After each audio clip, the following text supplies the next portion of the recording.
she moved to Cleveland to work for the Economic Research and Action Project, where she helped mothers receiving public assistance demand better treatment from social services. David Gilbert went to Columbia and got involved with Students for a Democratic Society, a national activist organization that protested for racial equality and against the Vietnam War. In 1969, David and Kathy met and became friends. They started dating. And in 1980, their son Chesa was born in New York City. Chesa and his parents lived in Morningside Heights, near Columbia University. My dad had long, dark hair. He had a massive, bushy beard. They wore tie-dye. They wore lots of buttons with political slogans. My mom wouldn't stop me from breastfeeding even after I'd learned to walk. When his mother was pregnant with him, she became friends with a woman named Nancy. They gave birth around the same time. Nancy's son was named Waniki. While their parents were at work, Chesa and Waniki would stay with a babysitter at her apartment. You know, we'd fight over a toy, as kids do. Whichever toy one of us wanted, the other one wanted. And the fights would almost invariably end with him biting me, me crying, and him getting the toy. He was a biter back then. He's still my best friend. And that was our weekday ritual. Our parents would come and pick us up at 5, and we'd go home and get ready for bed before repeating the same routine the next morning. And then one day, Monique's mom picked him up at 5 o'clock, as she usually did. But my parents weren't there. That morning, on October 20th, 1981, Kathy Boudin and David Gilbert dropped Chesa off at the babysitter's house. Then they picked up a rented U-Haul truck in the Bronx and drove to a small town just outside New York City called Nyack. They parked in an empty lot and waited. They were part of a plan called the Big Dance. At around 3:45 p.m., an armored truck pulled up to the Nanuet National Bank. Guards got out to pick up money from the bank. Then 4 members of the Black Liberation Army, an offshoot of the Black Panthers, ambushed the guards. They shot and killed a guard named Peter Page. They stole $1.6 million. They planned to use the money to buy land in the South, in former slaveholding states, to create an independent black nation. The plan was for everyone to meet at the parking lot, get rid of the van from the robbery, and get into the U-Haul that Kathy and David were driving. They were the switch car drivers. Kathy and David were in the front of the U-Haul. Their friend Judith Clark was driving a yellow Honda, which is where they put the money. The idea was the police wouldn't be looking for white drivers. Both cars drove off, but they didn't get far. Someone had seen them switching cars and called the police. By the time my parents got on the freeway, there was already a roadblock set up, and the police knew exactly which car they were looking for. So they came out with guns drawn. My parents didn't have any weapons. They exited the vehicle, hands in the air, and then a shootout began. One detective who was there that day later testified that he saw, quote, 2 black males jumping out of the back of the U-Haul truck, and that one of them fired an automatic rifle at him. He said he saw the same man shoot police officer Sergeant Edward O'Grady, and that he saw another police officer on the ground, Waverly Brown. Both of them died. When David Gilbert and Kathy Boudin were arrested, they gave fake names to the police. Off-duty New York corrections officer Michael Koch grabbed a woman who later said her name was Barbara Edson. I see an officer go down. She's running. She runs up to me. She yells, "I didn't shoot him. He did." I know she's one of them. Prosecutors said that Barbara Edson is in fact Kathy Boudin, a 38-year-old... David and Kathy were both indicted for robbery and felony murder. Felony murder charges can be brought if someone is killed during the course of certain felonies, even if you didn't intend to kill anyone. They were arrested in October 1981. My dad wasn't actually sentenced until after his trial concluded in 1983, and my mom's case didn't finally resolve until 1984. So there was a number of years in the beginning when I was visiting them in jail. Initially, we were denied contact visits, and all visits had to be conducted through a thick plexiglass wall, and it was soundproof, so conversations had to be conducted over sort of a telephone that went from one side of the wall to the other. And obviously, as a 14, 15-month-old kid, that wasn't going to work for me. I was traumatized enough, and then to see my parents but not be able to touch them was just devastating. Kathy eventually pled guilty. She was sentenced to 20 years to life in prison. David went to trial and was convicted on 3 counts of second-degree murder. He was sentenced to 75 years to life in prison. Chesa was 3 years old. Why wasn't there a contingency plan? You'd think your parents, being as smart and worldly and educated as they were, would have thought, well, this could go bad. Well, you would have thought that, but the reality is they didn't expect to get caught. I'm Phoebe Judge. This is Criminal.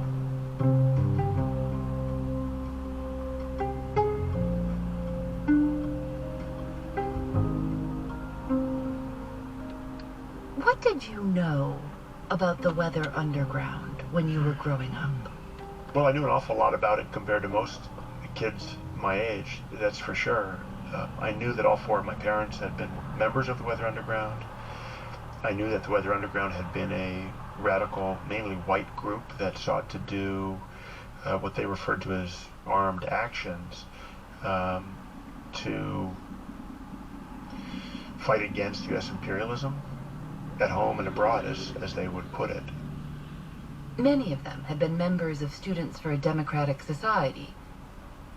They were fighting for what they called a classless world, and said, quote, "In every case, our aim is to raise anti-imperialist and anti-racist consciousness and tie the struggles of the working class youth to the struggles of third world people."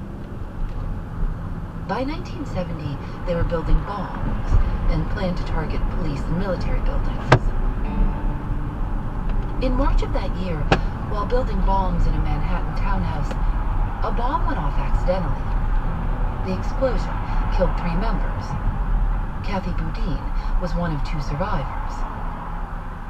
A former member later said, "When this explosion happened, a group of us disappeared from sight.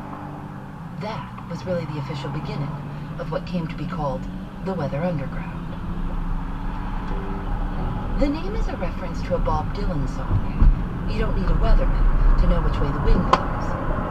Originally, they called themselves the Weathermen. Kathy had been in hiding for more than a decade when she was arrested after the bank robbery. According to the FBI, the Weather Underground claimed credit for 25 bombings between 1970 and 1975. They bombed the Capitol building, the Pentagon, and the State Department. Besides the accidental bomb explosion in Manhattan, no one was killed from the bombings. Some members were on the FBI's most wanted list. With the arrest of Catherine Boudin, police believe they've all but broken up the Weather Underground. Members who surfaced in recent years include Bernadine Dorn, a University of Chicago valedictorian; William Ayers, son of a prominent Chicago executive; Mark Rudd, leader of the Columbia University insurrection; and Kathy Wilkerson, who fled her parents' townhouse with Boudin. Most were sentenced to various terms of probation. Wilkerson, who is serving 3 years for possession of dynamite, said at her sentencing, "I choose to join the folks inside, but they are my people." The CBS Evening News with Dan Roberts. After their arrest, Kathy and David's son, Chesa, was adopted by 2 other members of the Weather Underground, Bill Ayers and Bernadine Dorn. They lived in Harlem and had 2 other sons. At the time, Bill was working at a daycare, and Bernadine was a waitress. Chesa remembers his grandparents would take him to see his parents in prison. In many ways, my earliest vivid memories as a child are of going to jail, waiting in line at metal detectors, getting searched by officers in order to be able to give my parents a hug.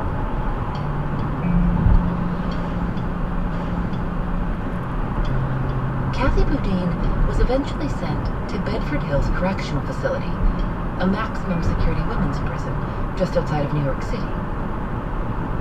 The visitor room for children was called the Children's Center, and it was carpeted. They had blocks and toys and stuffed animals and arts and crafts projects. And it meant that my mom and I could curl up in a corner with some stuffed animals and read a book. We could build a castle out of blocks. We could play board games. Chase's father, David Gilbert, was moved frequently throughout Chase's childhood. He bounced around from Attica to Auburn to Comstock to Clinton to others still. The visiting rooms were also far less child-friendly. They were long rows of tables, and you weren't really allowed to get up or move around except to go to the restroom or the vending machine.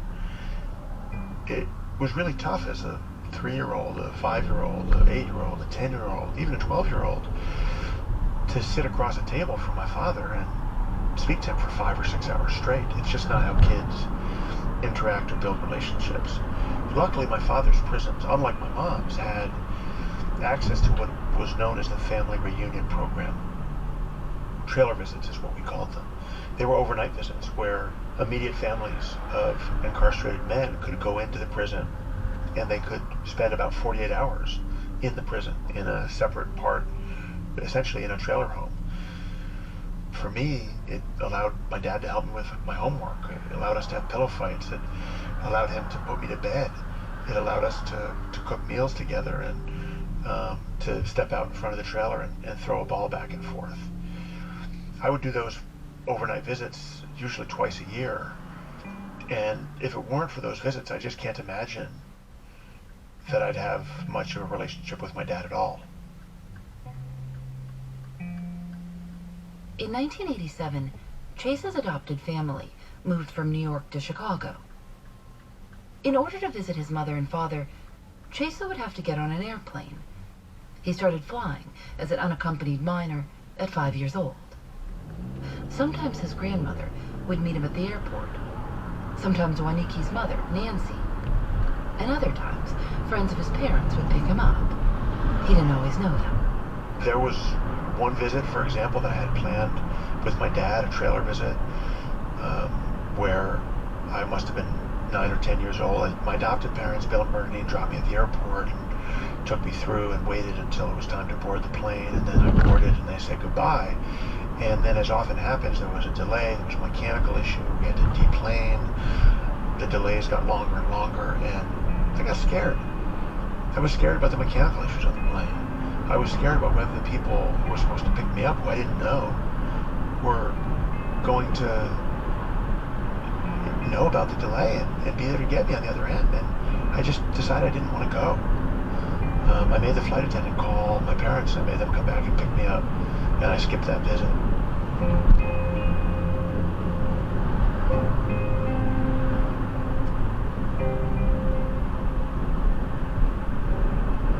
We'll be right back.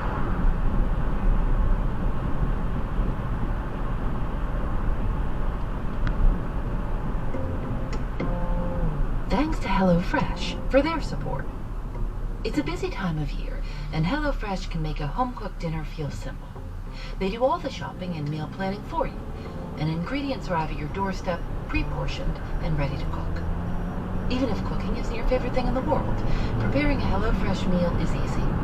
Each recipe comes with step-by-step recipe cards and with photos so you can see how you're doing. A few of their limited-time fall recipes include barbecue pulled pork nachos, an apple cider cake with caramel sauce, and I'm looking forward to trying their cranberry apple kale salad with roasted Brussels sprouts and sweet potato. Go to HelloFresh.com/50criminal and use code 50criminal for 50% off plus free shipping. That's HelloFresh.com/50criminal with code 50criminal to get 50% off.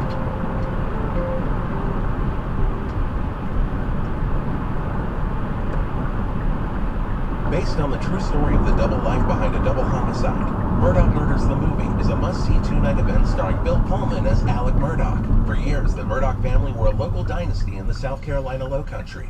But after the murder of his wife and son, the story of Alec's blessed life began to unravel, revealing a dark underbelly of lies and indiscretions, and became the object of national fascination.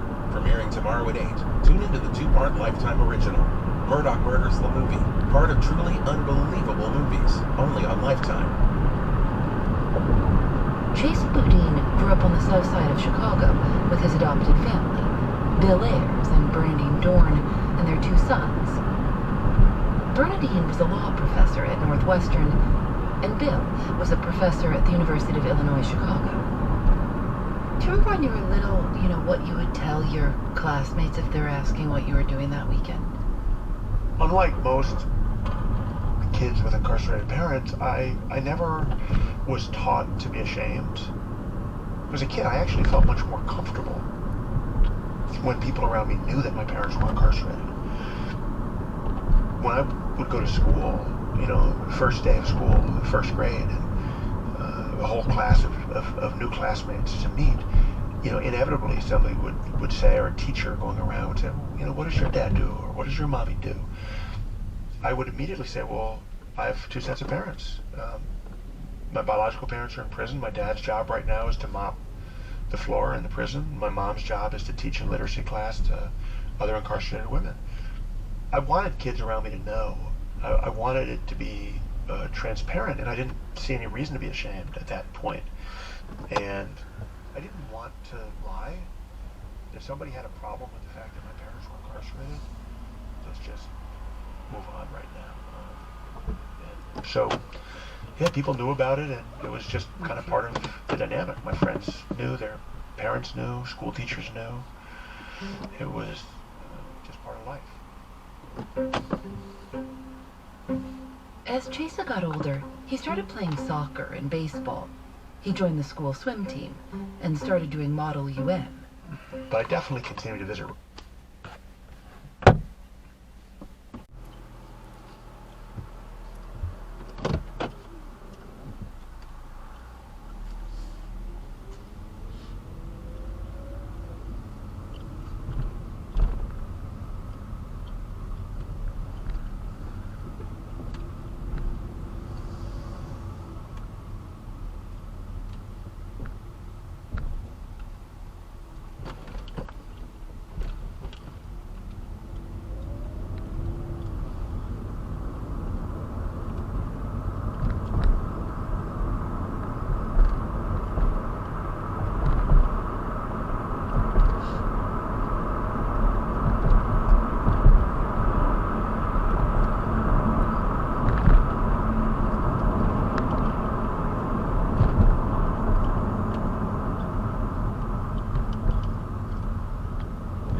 friends with to visit my mom. You know, we'd do a weekend trip to New York. We'd stay with Monique and his mom. We'd go up and visit together one day, and then the next day I'd go up on my own. I wanted my friends to get to know my parents, and I wanted my parents to get to know my friends, and so we found different ways to make that happen. Sometimes when my mom would call, or my dad would call from their prison, I'd have friends over at the house playing basketball or doing homework, and so they'd get a chance to talk to my friends. Do you remember the first time in an academic setting, be that high school or in college, when the Weather Underground and what happened in 1981 came up? You were reading about an event that your parents had taken part in.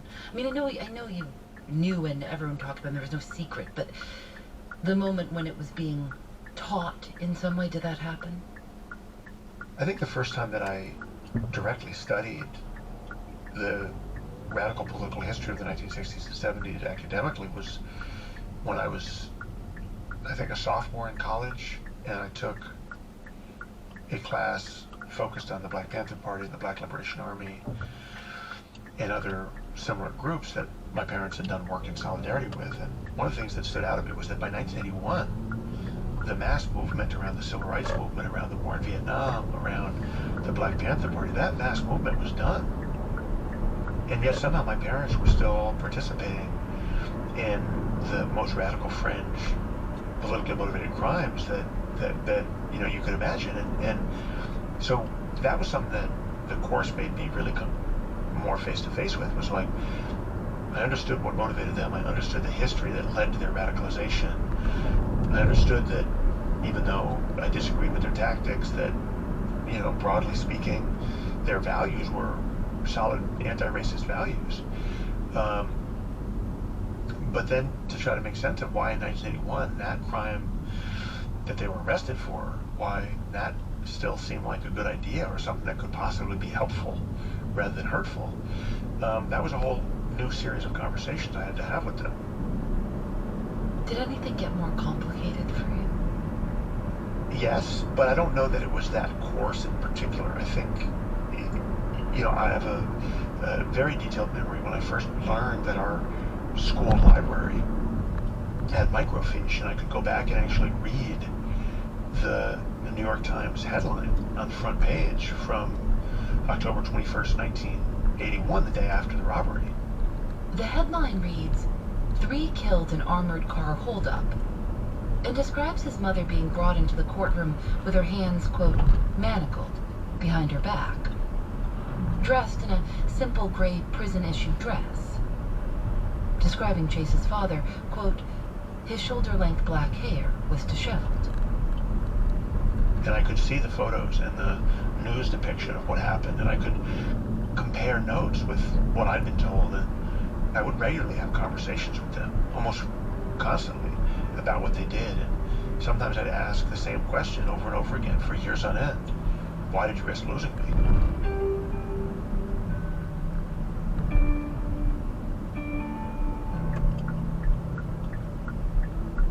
In 2003, Chase had graduated from college. He'd won a Rhodes Scholarship and would be moving to England in the fall. But then, he heard that his mother, Kathy, would be granted parole. Chase remembers the moment he heard the news. And I was, at that very moment, driving from California, where my adopted family spent summers in Northern California my whole life, back to Chicago. I was in the car with my brother. The two of us were driving alone from California to Chicago. And by this point, we had cell phones. One of my parents, adopted parents, had a cell phone they'd given to us for the ride.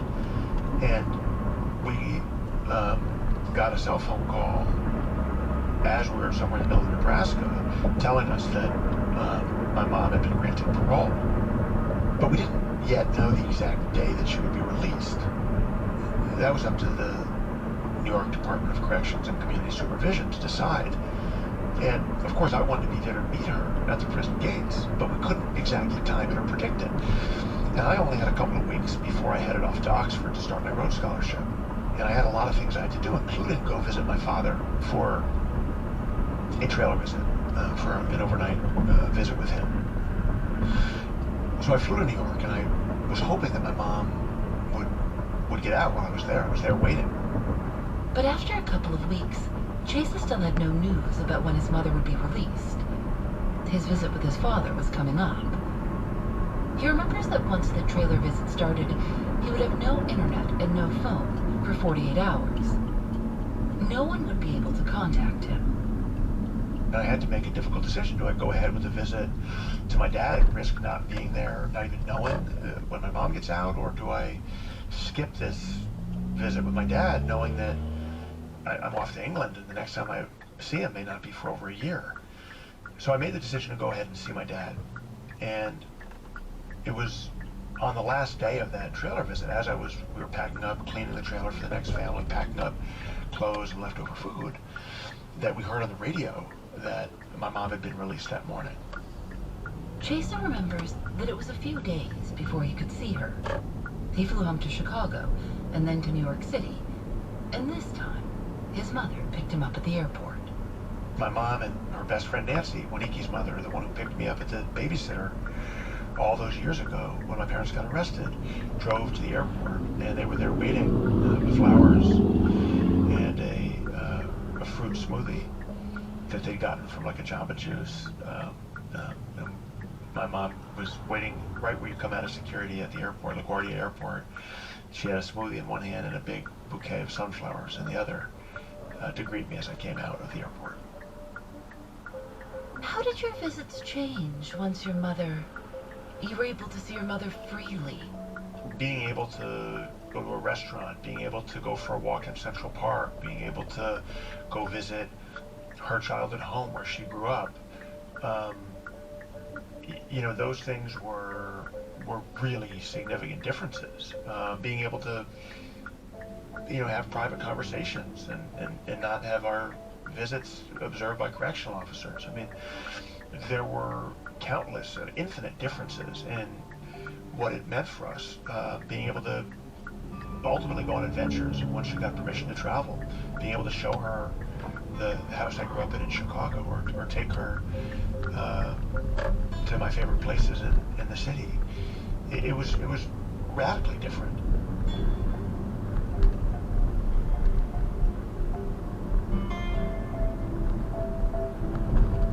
We'll be right back.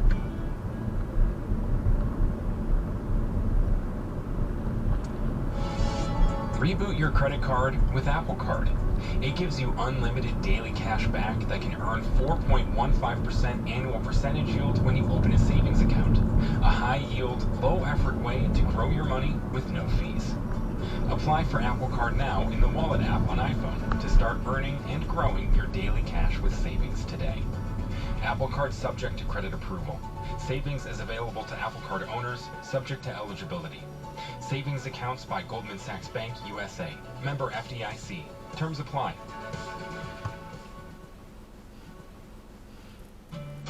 "16 years from today, Greg Gerstner will finally land the perfect cannonball. Epic splash.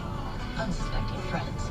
A work of art only possible because Greg is already meeting all these same people at AARP volunteer and community events that keep him active and involved and help make sure his happiness lives as long as he does. That's why the younger you are, the more you need AARP. Learn more at aarp.org/local.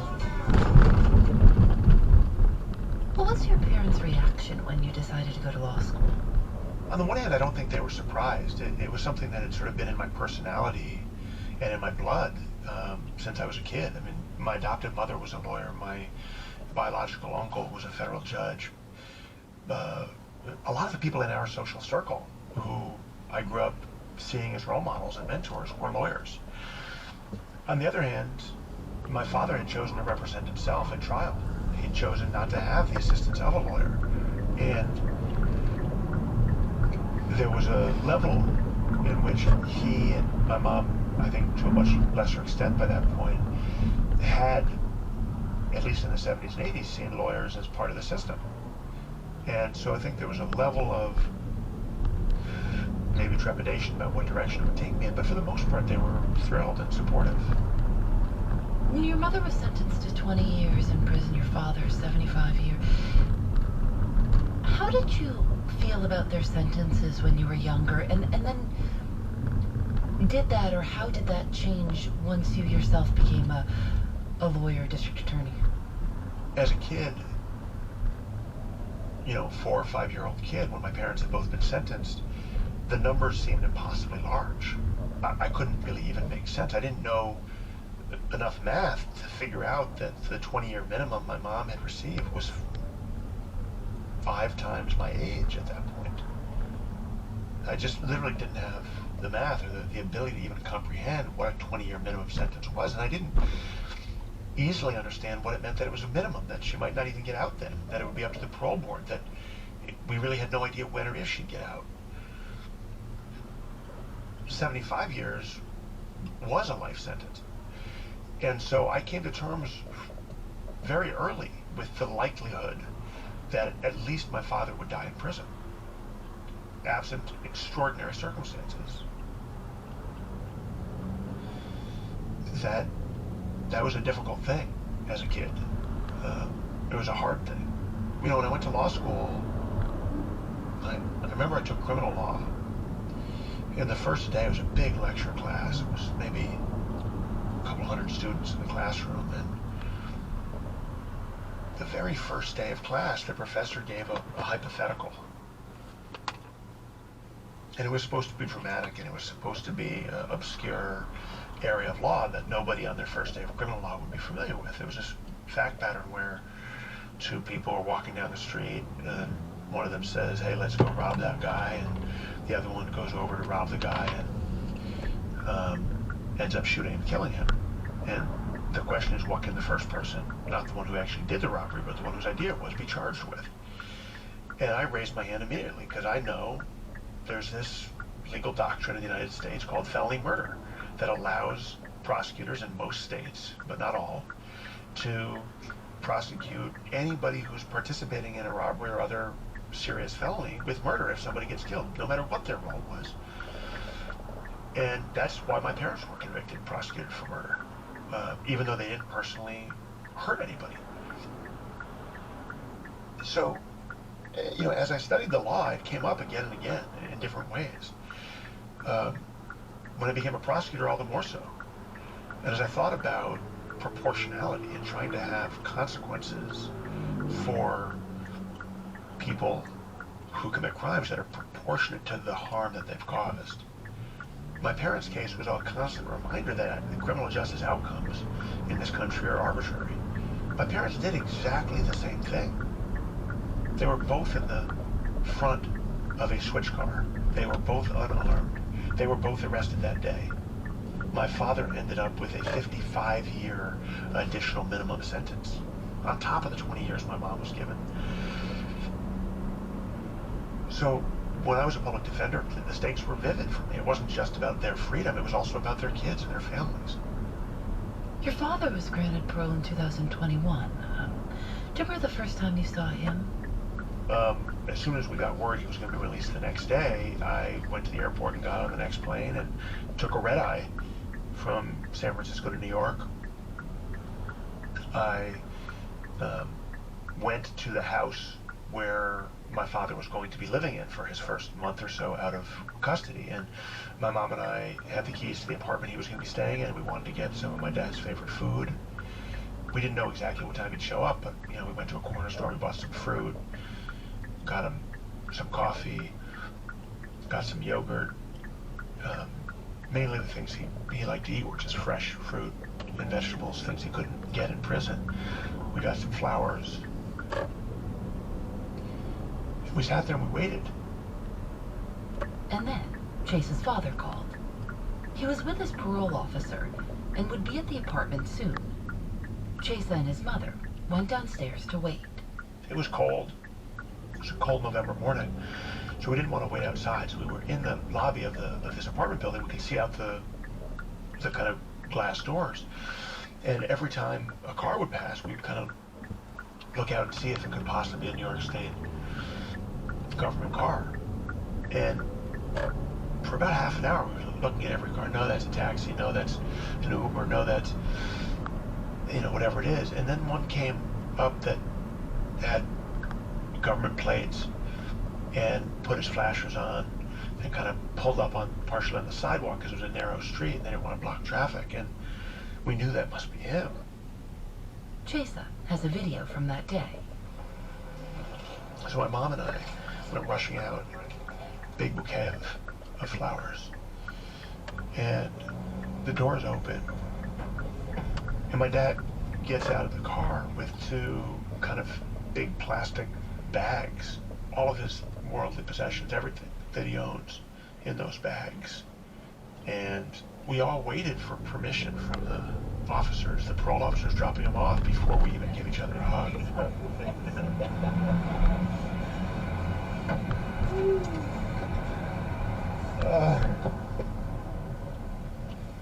The sigh of relief in the moment when my dad gives us a hug.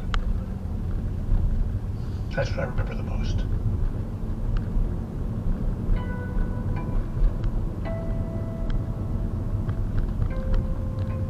What was it like to see your parents together? I'd never seen my parents together since I was 14 months old. I'd literally never seen them together, or didn't have any memory of it. It was more challenging still because my mom was what we all recognized was in the final stages of her many-year battle with cancer. And it meant that the dynamic between them was maybe defined by things other than what might have been had my father been released 5 or 10 years earlier. Kathy and David were inseparable during the last few months of Kathy's life. David became her caretaker as her cancer got worse. My father and I were